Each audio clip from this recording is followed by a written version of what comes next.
The gas station sat alone on the edge of a long, forgotten highway, its flickering neon sign barely strong enough to fight off the suffocating darkness of the surrounding woods.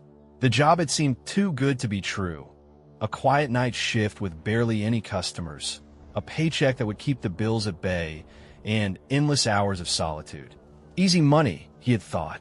His manager, an older man with sunken eyes and a face weathered by too many years of long nights, had given him a brief rundown of the place earlier that evening. 10, maybe 15 cars would pass through during the shift, usually truckers or late-night travelers looking for gas and a coffee to keep them awake.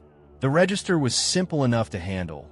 The security cameras covered all angles of the property, and there was a radio in the corner that had a bad habit of crackling in and out of static. The station itself was small, the kind of place people only stopped at when they had no other choice.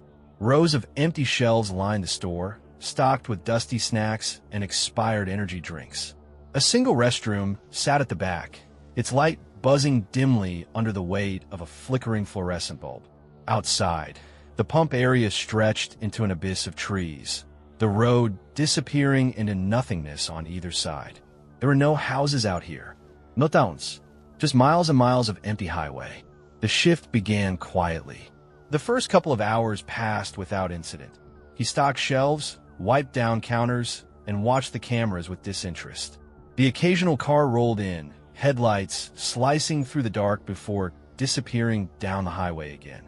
The station was so still, so unnervingly silent, that even the faintest sound, the shuffle of his own feet, the static hum of the radio, felt unnatural. At some point past midnight, a strange sensation crept over him, prickling at the back of his neck. It was the kind of feeling that stirred something instinctual, something ancient, the way an animal freezes when it senses a predator nearby. The air in the station suddenly felt too thick, pressing in on him with an almost physical weight. His breath slowed. Something was outside. He turned toward the large glass windows facing the pumps, his pulse hammering against his ribs. There, just beyond the reach of the station's buzzing overhead lights, stood a figure. The man's clothes were tattered and filthy, clinging to his thin frame like they had never been removed. His hair hung in matted clumps, obscuring parts of his face, but the details that were visible were all wrong. Too sharp, too hollow. He was motionless, unnaturally still, his head tilted ever so slightly as he stared directly at the station. At him, the man did not blink. A tight, involuntary shiver ran down the protagonist's spine. His body screamed at him to move, to look away, to do anything other than stand frozen under the weight of that gaze. His mind scrambled for an explanation. Maybe the man was just another traveler, someone who had broken down on the road, someone looking for help. But something about the way he stood, the way he stared, made every rational thought unravel. The seconds stretched into an unbearable eternity. His hand twitched at his side, fingers curling slightly as if trying to grasp onto something real, something solid. The fluorescent lights above hummed. The radio crackled. He blinked. The man was gone. The emptiness beyond the station looked the same as before, untouched, as if nothing had been there at all. But the feeling hadn't left. That heavy, suffocating pressure still coiled around him, pressing against his ribs, sinking deep into his bones. His breath came out slow and uneven as he forced himself to look at the security monitors. Nothing. The road was empty. The gas pumps stood silent, bathed in artificial light.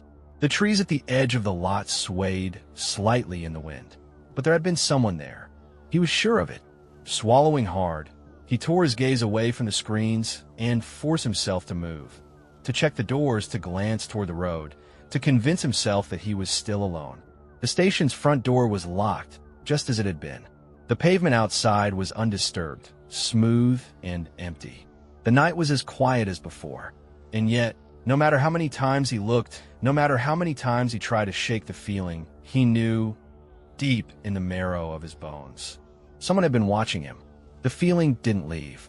It clung to him like an unseen weight, coiling around his ribs, pressing against his lungs. Even as the man vanished into the darkness, The sense of being watched lingered, a phantom touch on the back of his neck.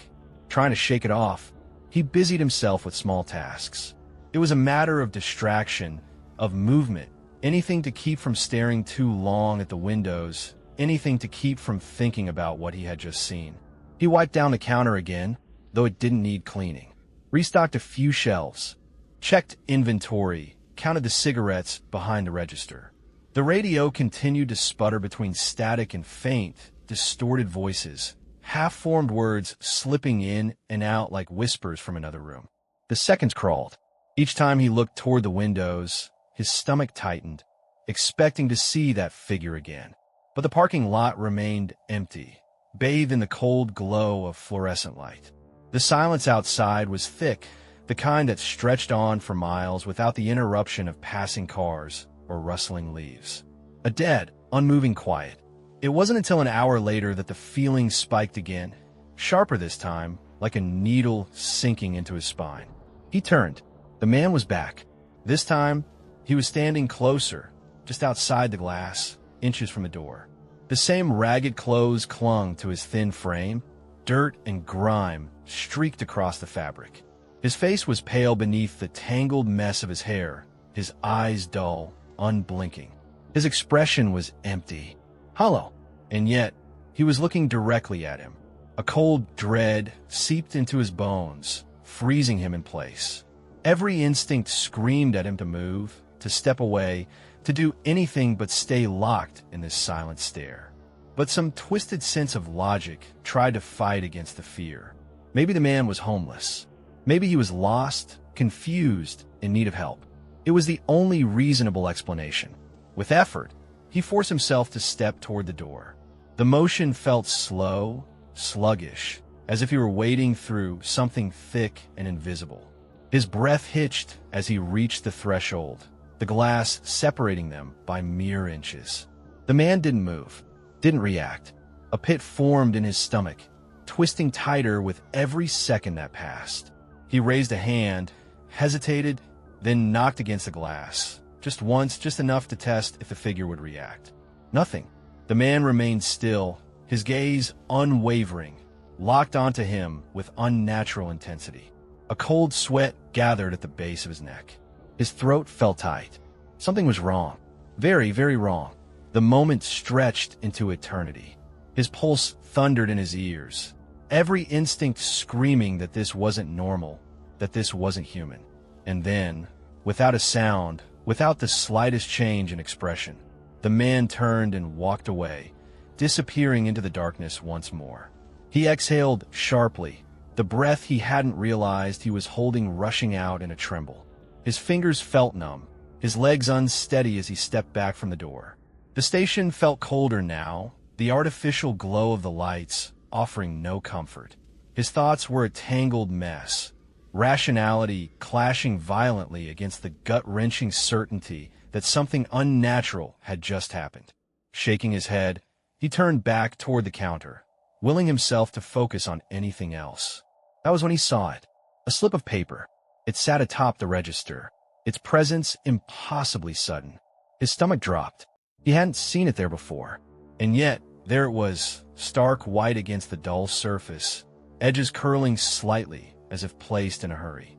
His hands were ice cold as he reached for it, his fingertips trembling as they grazed the surface. The handwriting was jagged, uneven, as though written with a hand that couldn't stop shaking. Don't let him in if you want to live. A chill unlike any he had ever known crawled down his spine. His gaze snapped toward the door again, toward the glass where the man had stood only moments ago. The lock. Had he checked the lock? Had it been locked before? His pulse hammered as he stepped toward it, a suffocating weight pressing against his chest. The handle felt solid beneath his grip. Locked. He exhaled, a shaky breath escaping his lips. It was locked, right? A flicker of doubt lodged itself in his mind, gnawing at the edges of his thoughts. He had locked it. He was sure of it. But then, how had the note gotten inside? The night stretched on, thick and suffocating. Each second felt stretched, elongated, like time itself had begun to warp under the weight of something unseen. The hum of the fluorescent lights buzzed in irregular pulses like a dying heartbeat. The radio crackled, occasionally sputtering out garbled voices that vanished just as quickly as they came. He couldn't focus. His hands shook whenever he reached for something, his phone, the register, the security monitors.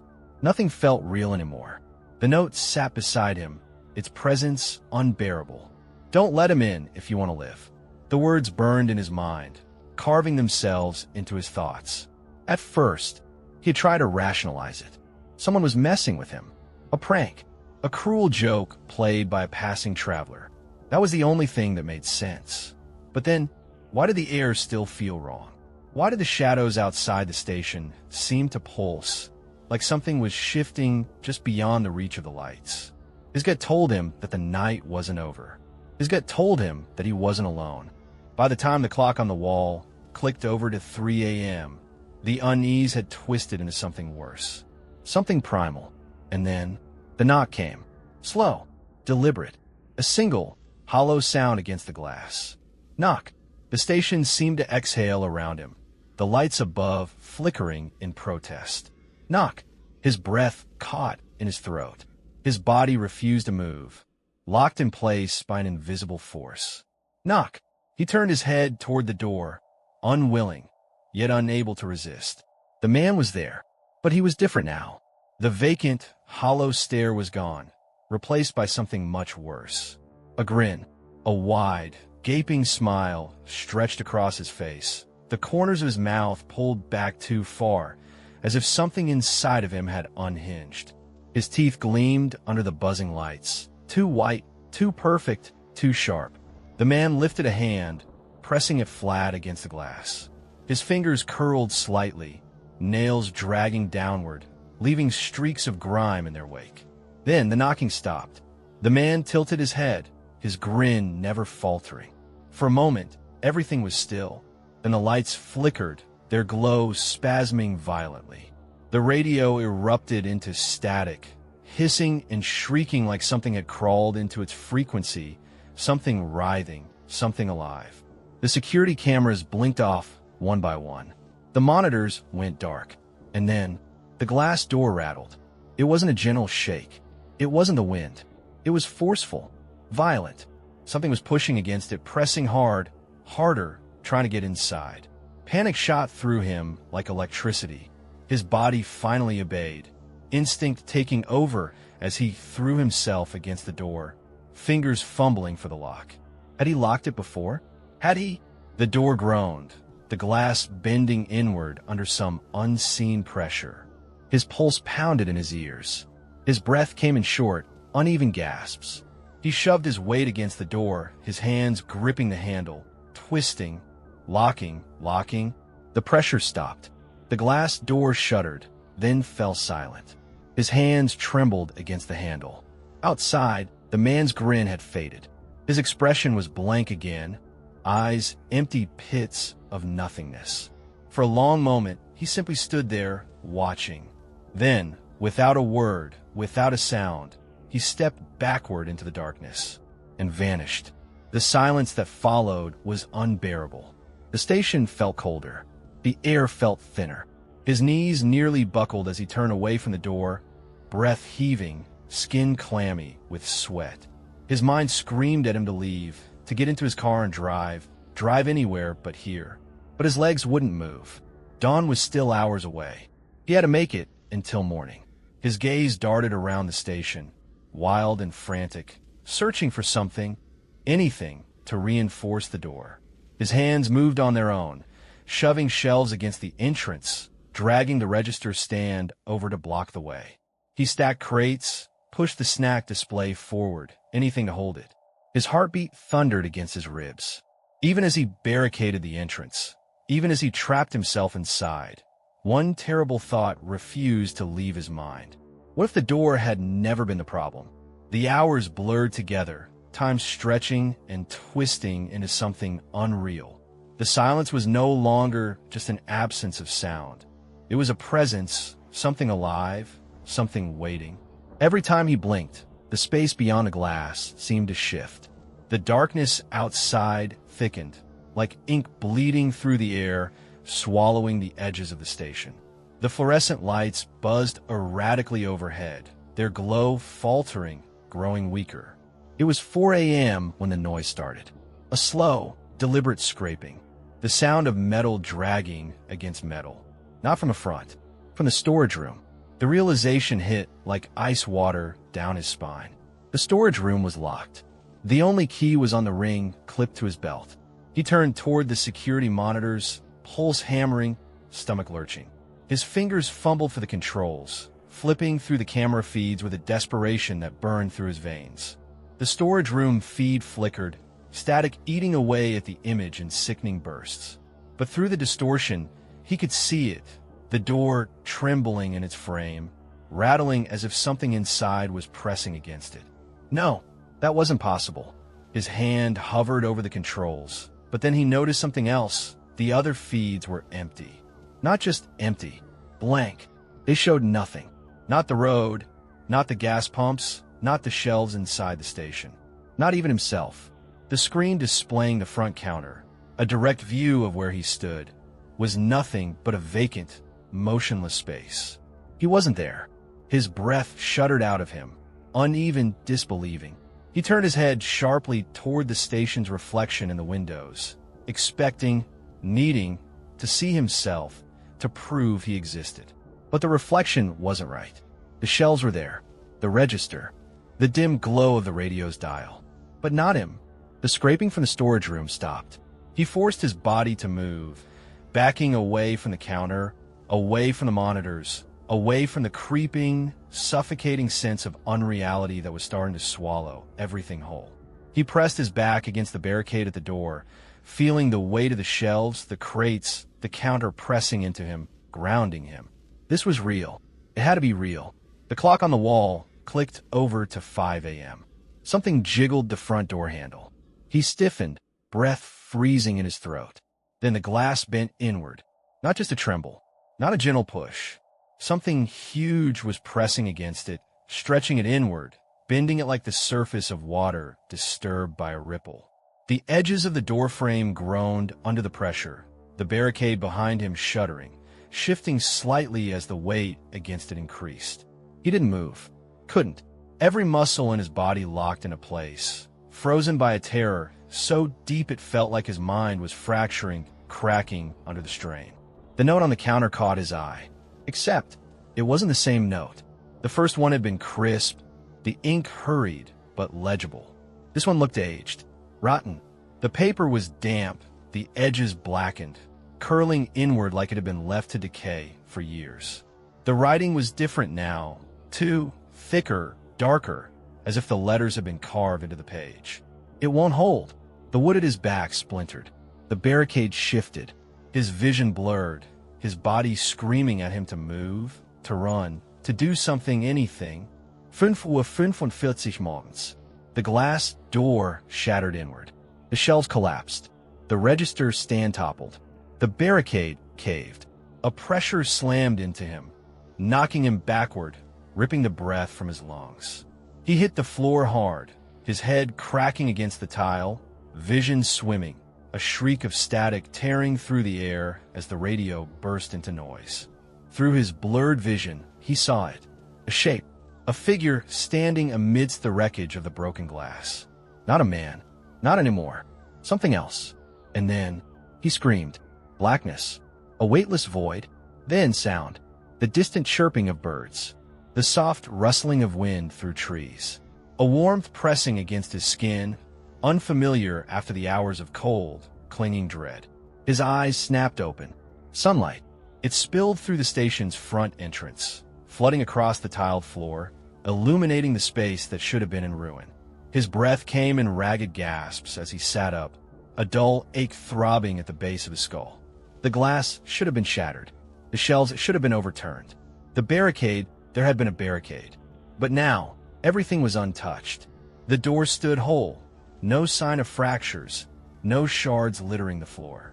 The counter remained in place, neat, undisturbed.